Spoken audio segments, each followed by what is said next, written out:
I've had to be a little bit confrontational. Life ain't about suffering. So you should not be suffering. Touch on the difficult truths aspect of this definition.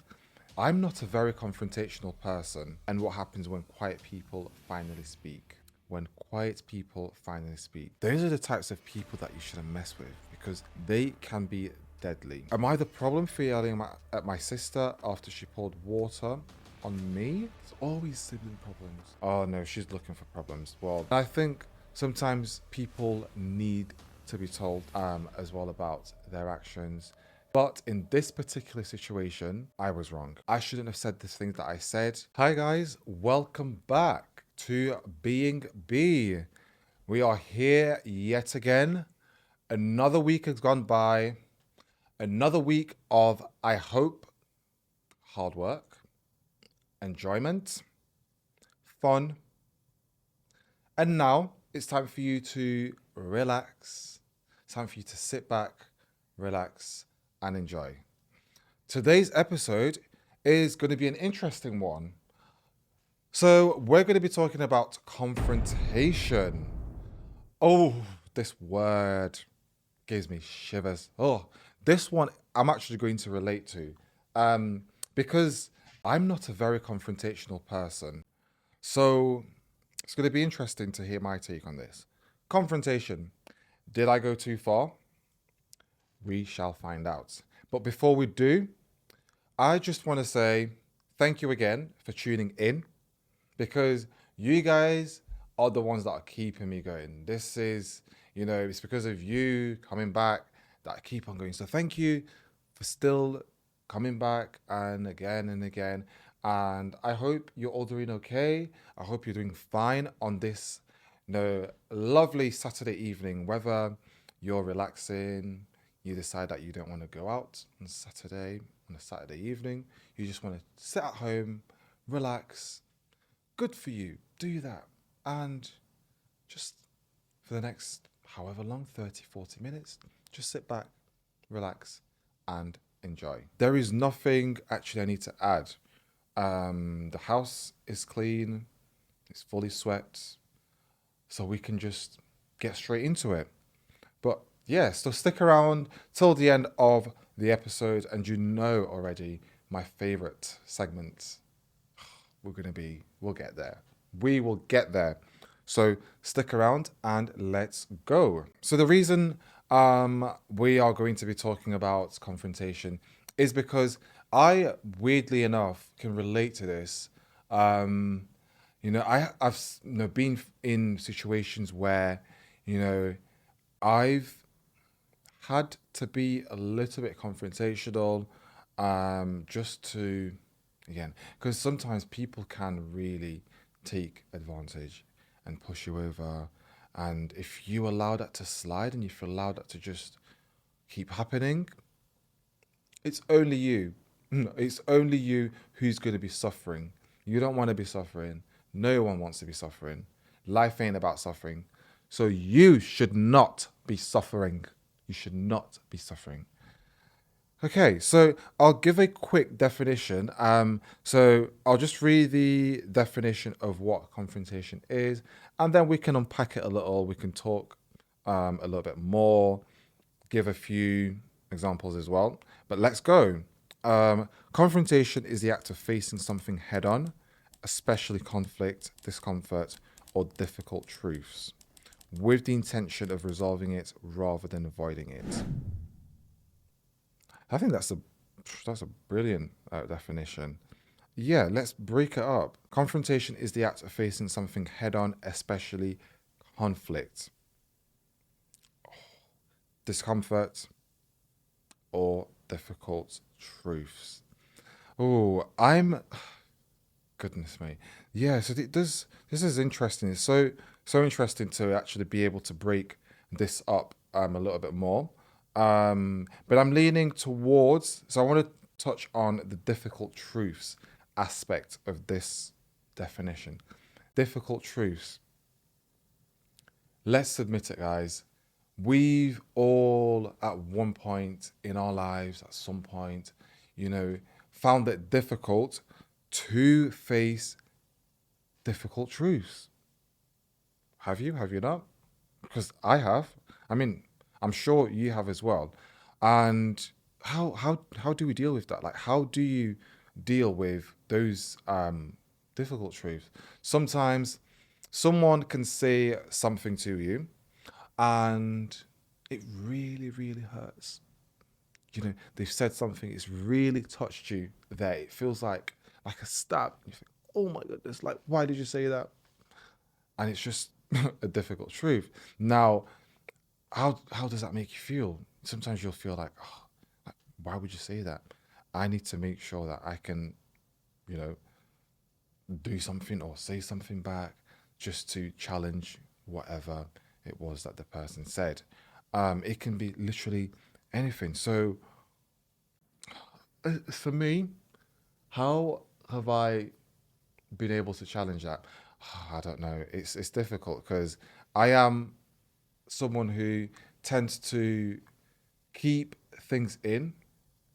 Sometimes I will avoid confrontation. I will avoid, facing something head on because I just want peace. Just for the sake of peace, I would much rather just hold it in or not say anything or maybe just wait until the time's right because sometimes the time isn't right. So you might be in a situation and at that moment in time is not the right time for you to say something. So I would rather, okay, well, this isn't the right time. I'm not going to say anything until it is the right time. Then I will. But there are other situations where I just wouldn't say anything because it just means that we keep the peace, life keeps moving, and we just go forward. But I'm not really confronting or facing that issue because the issue will still be there. For as long as I put it to the side and not actually face it, the issue will still be there. There's been no resolution, nothing has happened, nothing has been resolved. All it is, it's just a problem that is boiling up inside of me, and I'm not saying anything. And that can be very damaging, trust me. That can really, really damage and that can really, really affect you mentally. It can affect, again, other things in your life, the way that you start to behave because you're thinking to yourself, you're like, "Oh, I should have said this thing. I should have said this when I had the opportunity to. If only I had voiced what I was thinking, I wouldn't be feeling the way that I'm feeling now. But because you've kept it in, you've not faced that issue head on, you're now struggling inside because now it's there and you're like, oh, I don't know what to do. I feel really sad. I feel really angry. I feel, so many emotions can really, really start to build up. And that in itself is not good at all. It's not a good thing to be able to like, keep things in. I am learning to, you know, start I mean, I do. I am actually. I mean, I'm saying this as if I'm not that open, but I do try not because there's certain things for me. Again, I would just much rather prefer to just have peace than create problems. So I'd either just not say anything and just leave it as it is, and later on mention it. But I know that can be bad, and that can be bad sometimes because I then go off and I'm thinking about that thing, and I'm just like, I wish I said something. I wish I just mentioned it at the time. Because I do tend to get in my head a lot. I'm always like getting inside my own head. I'm thinking about things and I'm like, oh, I should have done this. But you can't really control the way other people behave or do things. And yeah, the other part of that definition talks about, the act of facing something head on, especially conflict or discomfort. Sometimes it can be uncomfortable. Um, it can be very, very uncomfortable. You can be in a situation where, you feel uncomfortable and you don't want to confront the person and you're just like, this is a bit weird. Should I say something? Should I not? But you feel a little bit uneasy. Gosh, is that the right word? English, not my second language, guys. Please understand. Damn. Yeah. So, I don't know. I really don't know. But all I can really say or add to that is being able to just speak, even if it's difficult, even if it's discomforting, it's not normal, that will set you free. You will feel so much lighter, you feel a lot better, and you can just move on. It's just easy. It makes it easier for you. It makes it easier for other people because they know where you stand. You've voiced how you feel. You've faced that problem head on, and it's just clear. There's no confusion. There's nothing there. It's just very clear. It's that, and going on to that, I did also want to talk about the fact that um, confrontation for some people, I don't know, it's different. It's dealt with differently by people. Others will much rather just you know shout, scream, and say whatever they need to say. Others, it's a lot more of a calmer approach, a more softer approach, but you're still getting your points across, and that's really what the main thing is.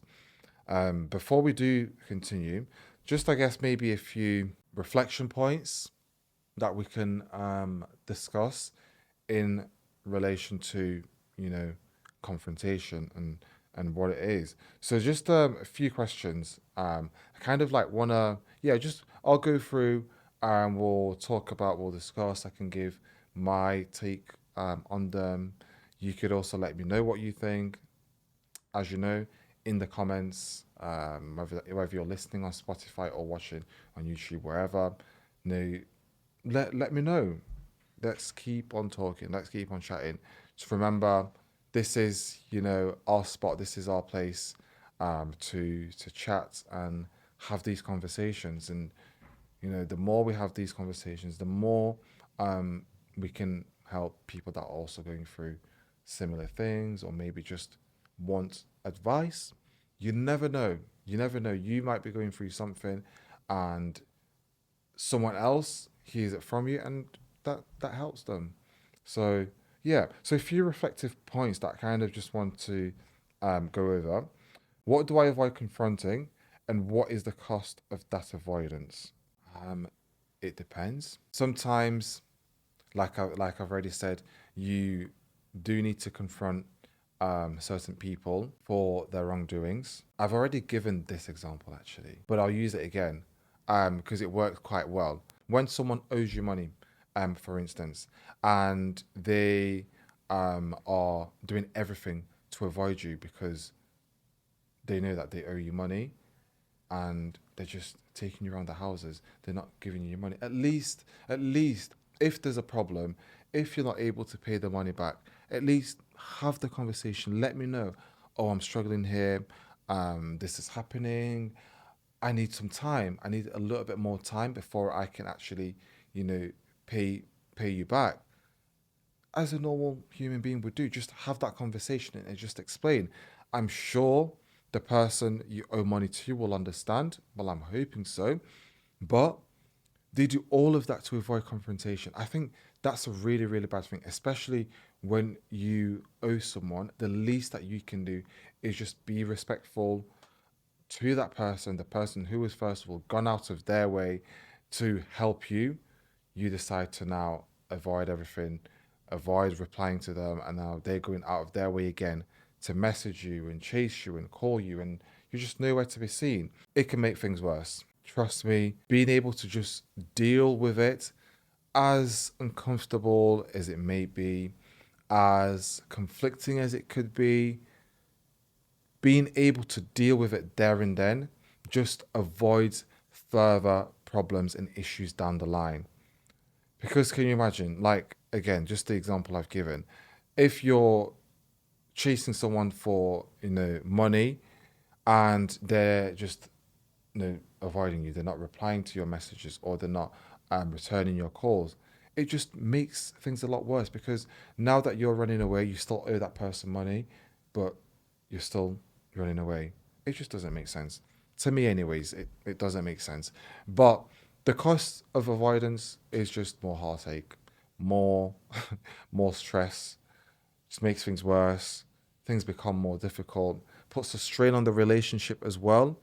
That can affect your relationship, because now you've done something, but in order to resolve it, or in order to express how you feel there and then, if not there and then, given at least a reasonable amount of time until you discuss that with the person, um, you don't do any of that.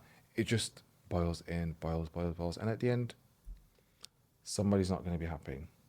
Someone ain't going to be happy, and that's not what we want.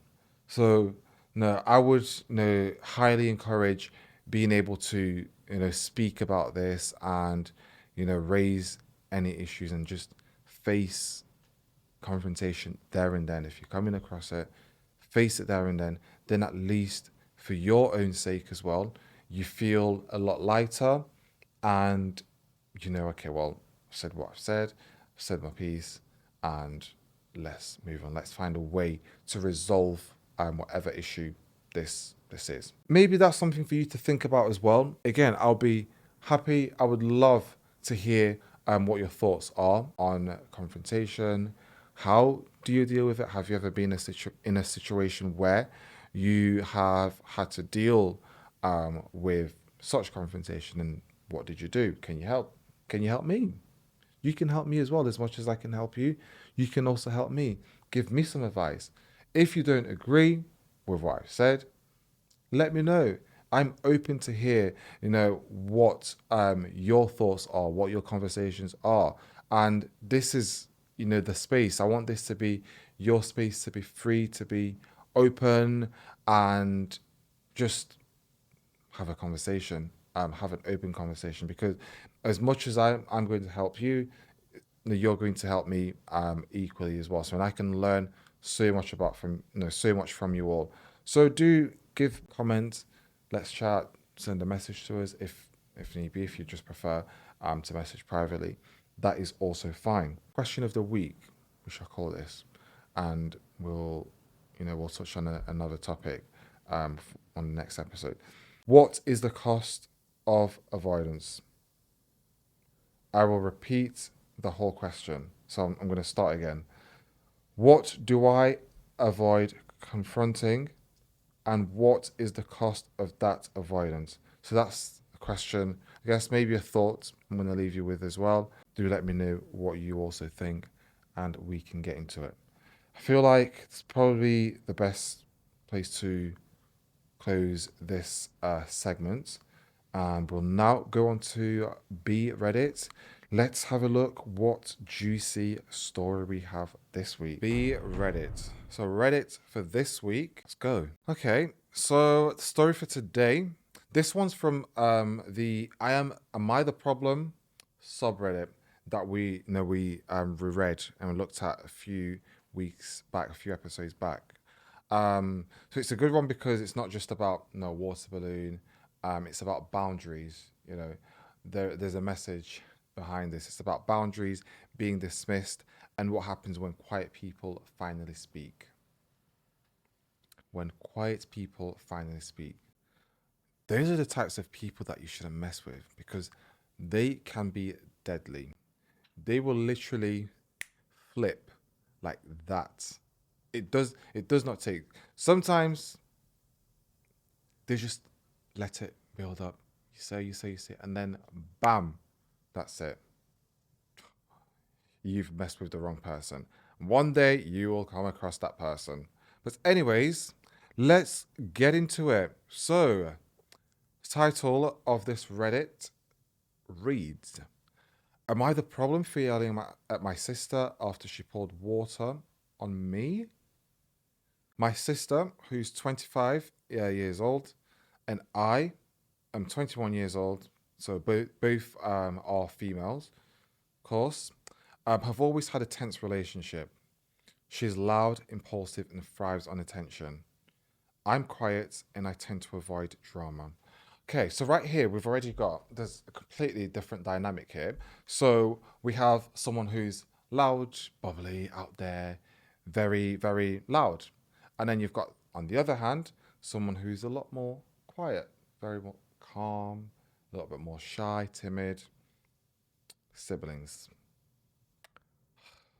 There's always sibling problems. I know this because I have siblings myself, and all very different. We're very, very different.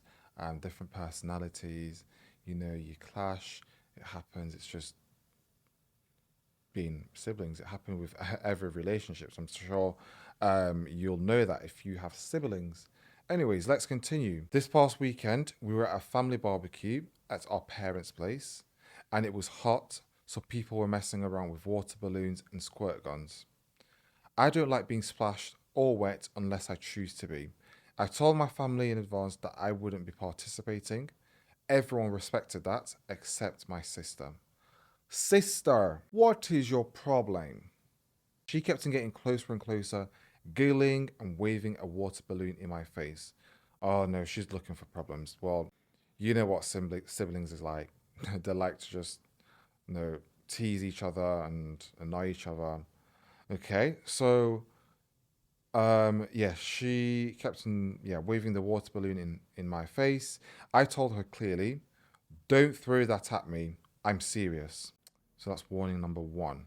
She smirked, made some joke about me being a killjoy, then suddenly threw it at my chest and laughed as it exploded all over me. Oh my goodness, that's that's not nice. I snapped. Oh snap. I yelled at her, really yelled, something I almost never do. I said she's selfish, attention seeking, and doesn't respect people's boundaries. I told her I was sick of her treating everything like a joke and always expecting people to laugh with her when she crosses the line. She got really quiet, then walked away. My mum told me later I could have handled it more calmly. My dad said I was right, but should I have walked off? Now my sister isn't speaking to me, and my mum thinks I overreacted. But I feel like no one ever calls her out, and this time I had to. Oh, this is an interesting one. This is very interesting. Yeah. Well, I feel like with this situation, it can actually apply to any scenario. It might not just be in your sibling relationships, it can even be with potentially friends, it can be with business partners, it can be with work colleagues, it can be with like your family, it can be with anyone. But in this case, you feel like you just had enough and you exploded. I think that is reasonable. Um, and I will tell you why. Because again, I have another experience that I will want to share with you. Because I've experienced the same thing as well. It's crazy because a lot of these stories we read, um, I almost have a story that I can always relate to and an experience that I've gone through that is similar to that. So I'll touch on that shortly. But I don't think you're the problem. You're not the problem at all. I think what this is it's a situation that has been brewing and boiling, and it just got to a point where it was a lot for you, and you just exploded and you said what you had to say, but then you still feel like some people don't understand and still feel like you're in the wrong. But it happens, and I think these are things that sometimes require, as you've already mentioned here, um, to set boundaries, to just let people know, okay, this is where I stand. Don't do this. But also, I think your sister was in the wrong. She was in the wrong because on numerous occasions you had told her. Clearly, she must have been aware that you were frustrated. Because I think you said, let me just double check this, but the first instance was when you yelled at her. Yeah, did you? Yeah, when she was giggling and waving the balloon in your face, you told her clearly, "Don't throw it at me. I'm serious." She then went ahead and smirked, then still proceeded to throw the balloon in your face, even though you made it very clear, and I'm sure you were paid to be angry and annoyed, and she still did it. So she was already wrong for that, because imagine someone is annoyed at something, they're not, I don't know, they're having a bad day. You then go to them and they tell you that, I'm not having a great day. Please don't do this, don't do that, or just leave me alone. And then that person does the exact thing that you told them not to do. How would you feel? You would be annoyed. You would be very, very annoyed. And it's really bad. I don't think you are the problem. She's the problem. She shouldn't have thrown um, the water balloon at you, because you had already said, please don't do it. You told her numerous times and she still didn't listen. She then decided to go ahead with it. So that's her fault. And I think sometimes people need to be told as well about their actions, because they may not even be aware. It's not the same as this situation, because your sister was aware and could see your frustration, and the moment leading up to that. But in some circumstances, people may not even be aware that what they are doing is bad, and all it takes is for you to express that and be like, okay, this isn't right. What you're doing is not right. Please stop. And if they still don't listen, then maybe the same will happen as it's happened here. So she's definitely in the wrong for still continuing to like prod and touch and and keep poking, and she shouldn't have been doing it. It's as simple as that. I don't think there's anything else that I really need to add in regards to that. That's very that was quite simple. And I was also going to say I went this has happened with a friend of mine. Like we're absolutely cool. Like we're good. It's just one of those things that happen, and you just work through it. You talk. Communication is key. Communication is very, very important. I cannot stress that enough. I think if you don't voice how you feel, you don't explain how that felt, the person will continue to do the same things, not knowing that what they were saying or doing was actually hurting you until you made them aware of it. So being able to communicate any form of frustration and anger, or any issue you might have with the way that a friend of yours is behaving, is very, very important. Um, I had I've had some difficult conversations with my friends, but this is it. This is why I really, you know, love my friends, because we may have disagreements, we may not agree with certain things, but we do voice how we feel. We say how we feel. You'll express, okay, this happened, didn't make me feel great. This is how, what can we try and resolve this, so that you're not repeating the same thing, and that I'm not feeling, a type of way about it. And that's all just communicating and saying how you feel.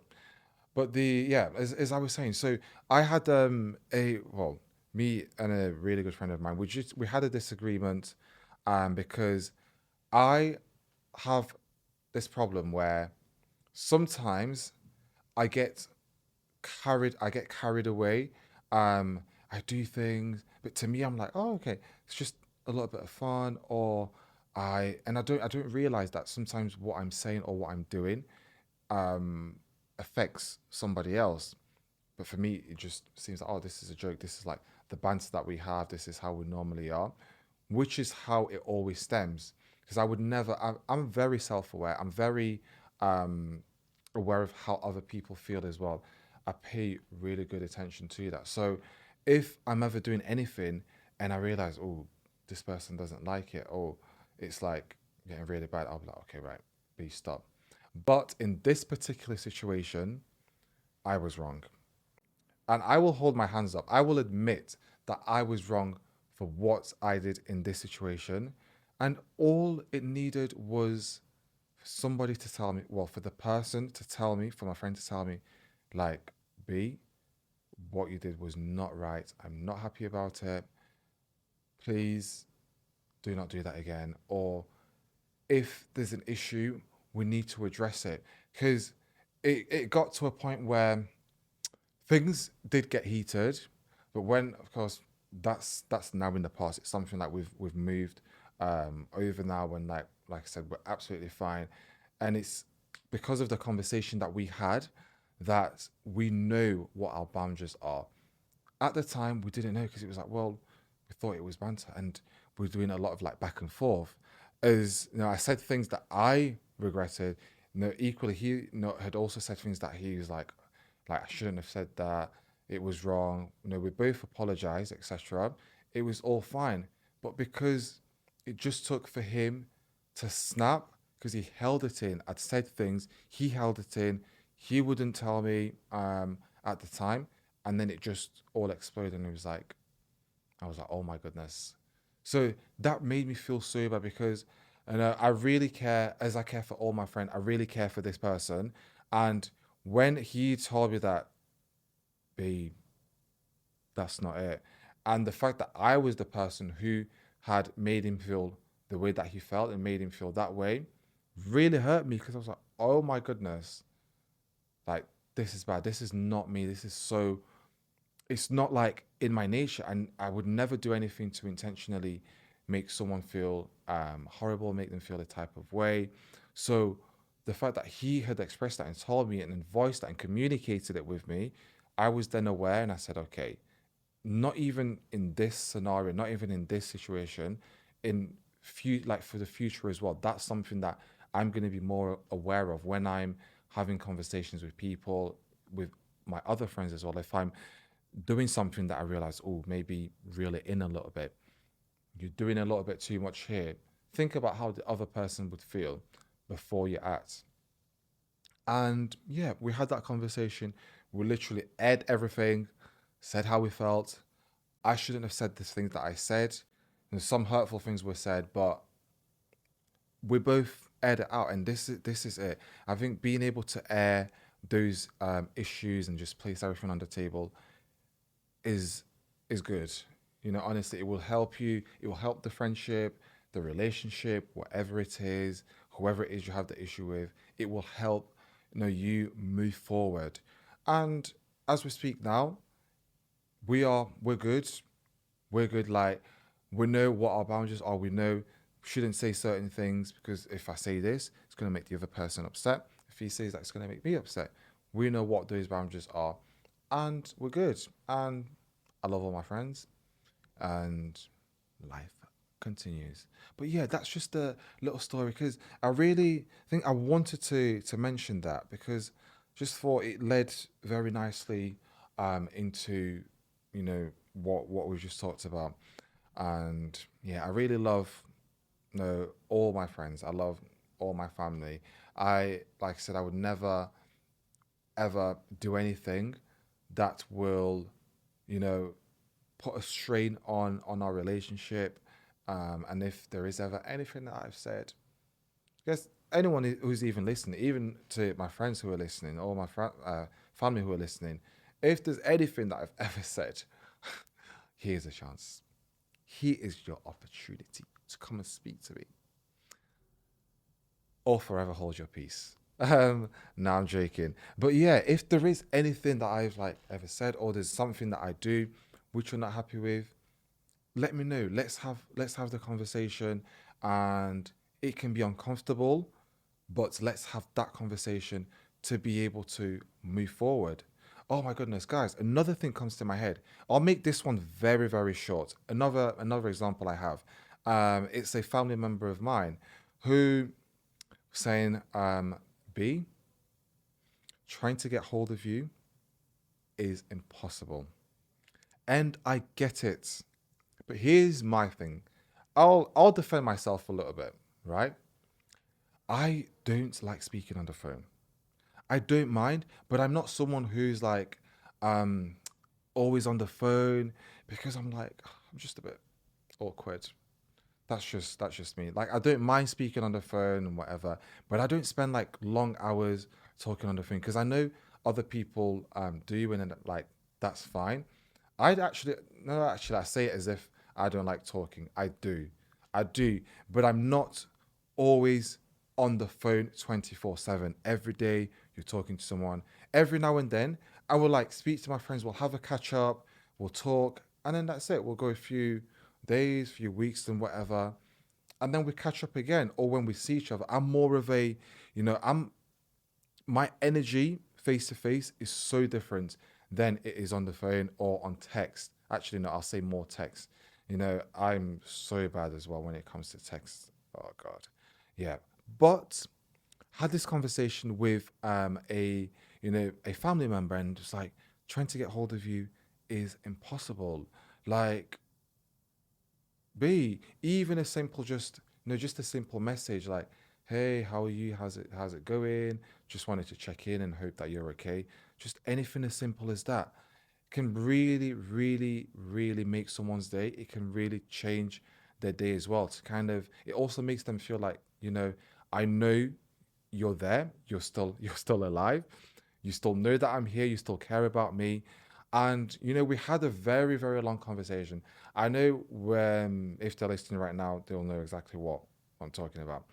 But I'd said at the end of that conversation, I was like, "Do you know what, that's fair, I hear it. I will try my best to try and change and make more of an effort, even if it's just a simple text message. Doesn't have to be a 20, 30-minute call because we're all busy. We all have things to do. We don't have the time to be sitting here 24/7 talking and chatting and whatever. We all have our occupations. So we can be occupied. You can be doing something. You might say, "Oh, I was supposed to call this person back." 10 days later, still no call. I'm guilty of that. I'm not going to sit here and lie and that I don't do that because it has happened. However, maybe a simple text. And, we had this conversation. I explained, "Do you know what? I'm glad you've said that. That's now something for me to work on. It's not going to happen like this. It's not going to be all of a sudden, I'm always texting you, I'm always calling you, I'm always doing this. No, give me the grace, give me the time to also work on that and be comfortable doing it as well." Because for some, I don't know, it just feels uncomfortable. I always feel like it feels a lot like I'm coming across a bit fake. I'm just like, "Hey, how are you? I hope you're okay," and that's it. To me, that just doesn't feel genuine at all. So I would rather just not send a text message in the first place. But that's something for me to work on. And I'll be working on it. And hopefully I'll get better. Well, not hopefully, I will get better at it and have more of these conversations and just checking in. For you out there, checking on someone, checking on your friend, checking on your, it could be your brother, your sister, family member, whoever it is. Just as simple as, "Hey, I hope you're doing okay. I hope you're having a good week."